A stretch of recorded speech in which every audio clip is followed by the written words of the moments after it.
안녕하세요. 오왕스쿨 강의 유희란 두 번째 이야기 시작하도록 하겠습니다. 네, 저번에 유희란 1강을 강의하고 나서 시간이 꽤 많이 지난 것 같죠? 이 자료 화면 나올 건데 우리가 2강을 찍었는데 그 강의에 NG가 많아서 이런 NG가 많아서 그 일들을 NG 자를게요. 선고안이 있으신 분이셨어요. 끊을게요. 할 수 있었어요. 오늘 방해가 많네. 말이 아닌 거. NG가 많아서 우리가 다시 이제 강의를 하기로 했죠.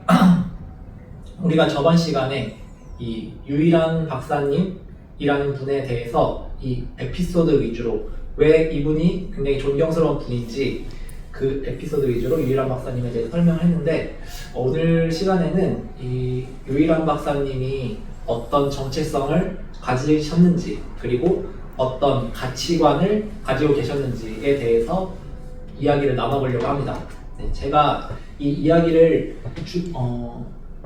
하려고 유희란 박사님의 유희란 박사님에 관한 여러 책을 읽었는데 유희란 박사님은 이제 살아생전에 본인이 이렇게 직접 자서전의 형식의 책을 쓰지는 않으셨어요.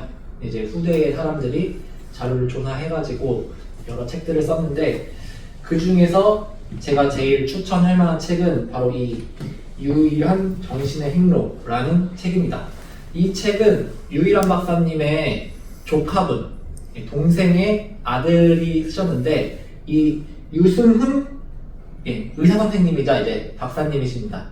실제로 이제 유희란 박사님과 많은 얘기를 나누면서 그분의 삶의 이야기도 많이 들으셨고 그리고 이 책에 나와 있는 내용으로 이제 설명을 해드리면은 이제 이전에 나왔던 유희란 박사님의 관련된 기록들은 이 자료가 정확하지 않은 것들이 많아서 예를 들어서 어떤 사진이 다른 사람인데 이제 틀린 이름이 나와 있다든지 그런 부분들을 이제 많이 붙여서 이제 최대한 정확한 자료 그리고 이분만 가지고 있었던 이제 유희란 박사님의 진짜 자료 이런 것들이 많이 참고 자료로 활용되어 있기 때문에 가장 이제 내용이 객관적이고 또 이 유희란 박사님의 가치관을 가장 잘 드러낸다라고 생각이 되었습니다.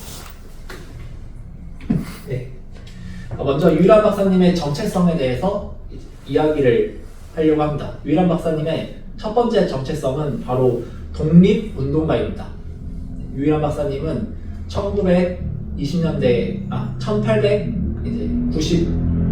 태어나가지고 이제 일제가 1910년도에 이제 우리나라를 강제로 합병을 했죠.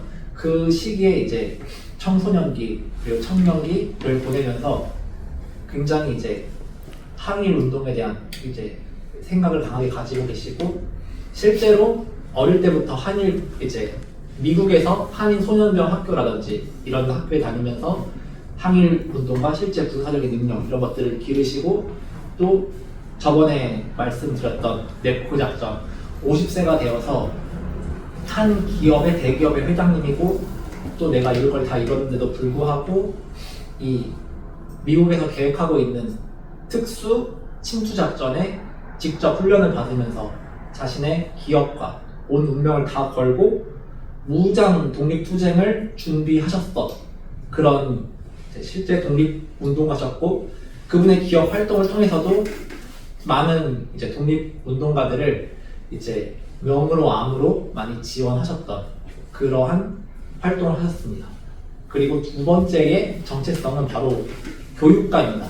이 교육가가 이 말년의 유희란 박사님께서 가장 스스로의 정체성이라고 생각하셨던 정체성이 바로 교육가인데 지금도 이 부천시에 유한대학교라고 있습니다. 그 대학교가 유희란 박사님께서 세우신 학교이고 또 이제 유한공업고등학교가 있는데 이제 그 고등학교 대학교를 세우시면서 이 나라의 미래를 위해서 이제 젊은 사람들을 위해서 정말 양질의 현장 교육을 하면서 이 나라를 먹여 살리고 또한 개인도 건강하게 살아갈 수 있는 그러한 미래를 꿈꾸셨습니다. 이 유희란 박사님은 어렸을 때에 이 아버지 유기현으로 이제 유기현이 어린 시절에 이제 미국에 보내면서 굉장히 선진화된 교육을 받을 기회를 얻었습니다. 그 시기에 이제 본인도 또 열심히 해가지고 굉장히 힘든 상황에서 공부를 열심히 하고 그렇기 때문에 이제 큰 성공을 이루고 나라를 도울 수 있었다. 이러한 생각을 많이 하셨기 때문에 그 당시 이제 해방 이후로 그리고 이제 전쟁 이후로 이제 큰 어려움을 겪고 있었던 이제 대한민국을 위해서 내가 교육에 헌신을 해야 되겠다라고 생각하면서 실제 교육 사업을 많이 하시고 그것도 이제 본인의 사재로 하신 것들이 많으십니다. 그러한 정체성을 유일한 박사님이 가지고 계셨고 그리고 이제 마지막으로 이제 직업적인 정체성이라고 할 수 있는 건 당연히 기업가겠죠.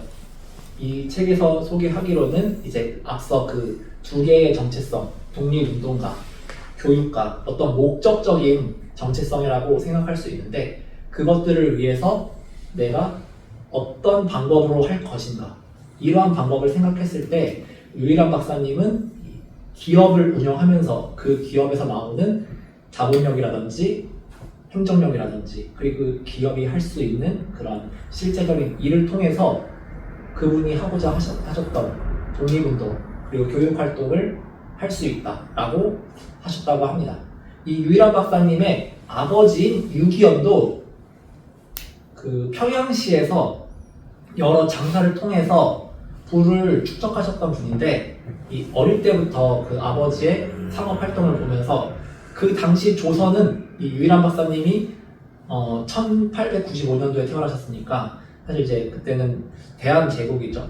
이제 조선 말기 대한제국 초기 그 시기인데 그 시기에는 이 우리나라가 굉장한 산업공상, 이 사람의 가치 중에서 가장 천한 게 상인이다라고 생각하셨던 시기인데 그래서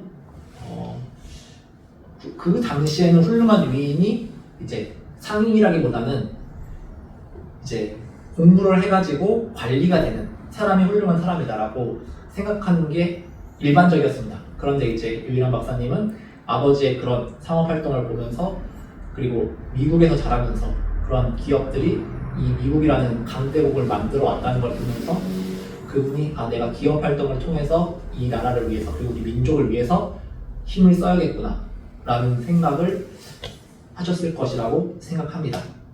근데 이제 이렇게 이제 제가 이 여러 가지 책을 통해서 그리고 이제 방금 말씀드린 그런 정체성들은 이제 책에서 직접적으로 이제 언급이 되는 부분인데 제가 이 유일한 박사님의 생애를 만들어 왔었던 그리고 유일한 박사님의 이런 정체성을 만들어 왔었던 그분의 가치관과 정신이 어떤 게 있나 그걸 이제 제가 생각을 해보면서 이 시간에 나눠보도록 하겠습니다. 첫 번째로 유일한 박사님의 중요한 가치관, 정신은 바로 청교도 정신입니다. 이 청교도라는 거는 기독교에서 나온 거죠. 이 미국이 처음에 이제 건국이 될 때 종교의 자유를 찾으려고 이제 영국으로부터 대륙으로부터 이제 나온 사람들이 아메리카에 정착을 하게 되고 굉장히 이제 열악한 환경 속에서도 이제 그 당시 이제 기준으로 이제 신을 믿으면서 그리고 열심히 살아가면서 검소하게 살아가면서 그리고 이웃을 사랑하면서 그리고 나의 소명 의식을 이제 관철시키면서 그러한 여러 가지 이제 정신들이 있는데 이 시간이 이제 종교 시간은 아니지만 유일한 박사님이 어릴 때 아버지가 기독교인이었습니다. 그 당시 이제 아버지가 평양에서 활동을 했는데 이 평양에서 활동을 할 때 그 당시가 이제 한국에서 가장 선교 활동이 활발했던 곳이 평양이었습니다. 그래서 이제 여러 선교사들에게 영향을 받아서 그 당시 이제 아버지 유기현도 이제 상당한 그런 신앙 활동을 하였고 그 가치관이 이제 유일한 박사님에게도 깊은 영향을 주었습니다. 그리고 유일한 박사님이 어렸을 때 미국에 갔을 때 이 태프트 자매라는 독신 자매의 집에서 가정교육을 받으면서 자랐는데 그 자매들의 생활 형식 굉장히 부지런하고 굉장히 검소하고 또 열심히 노력하고 이웃을 돕는 그러한 가치관을 아주 많이 영향을 받았고, 그리고 이제 유일한 박사님이 이 사회생활 하면서 교육을 받으면서 영향을 주었던 대부분의 리더들이 사실 그 당시에 이제 기독교인들이 많았습니다. 그 중에 이제 뭐 대표적으로 뭐 서재필 박사님이라든지 박용만이라든지 이런 분들이 이 유일한 박사님에게 이제 다 영향을 주었던 게 이 청교도 정신을 길러내는 데, 그리고 이제 그 정신으로 이제 삶을 살아가면서 그분이 행하셨던 것들의 중요한 이제 중심 가치관이었다라는 생각이 들었고, 그리고 이제 이 책에서도 그런 내용을 이제 언급하는 부분이 있습니다. 그리고 이제 두 번째 이제 유일한 박사님의 정신이자 또 가치관이라고 생각되는 게 바로 항일 정신입니다. 이 유일한 박사님은 어렸을 때부터 이 조국이 빼앗기는 그러한 슬픔을 보면서 자라오셨습니다. 그 당시에 이제 우리나라가 힘이 없었기 때문에 이제 그 당시 굉장히 국력이 강했었던 이제 일본에게 외교권도 빼앗기고, 그리고 이제 주권도 빼앗기고, 그리고 이제 이후에는 점점 많은 수탈을 당했었죠. 고통을 많이 당했었죠. 그러한 것들을 보면서 굉장히 강한 항일 의식을 가지고 실제로 독립운동도 열심히 하시고, 그러한 이 가치관의 기본적인 기저에는 이 유일한 박사님이 이제 굉장히 이제 인간의 존엄성을 중요하게 생각하고 또 인간의 자유를 중요하게 생각하는 그러한 가치가 있으셨습니다. 그래서 노골적으로 이제 그분이 이제 활동을 하진 않았지만 이 유일한 박사님이 사실 지금으로 치면은 북한 지역의 태생입니다. 평양에서 태어나셨으니까.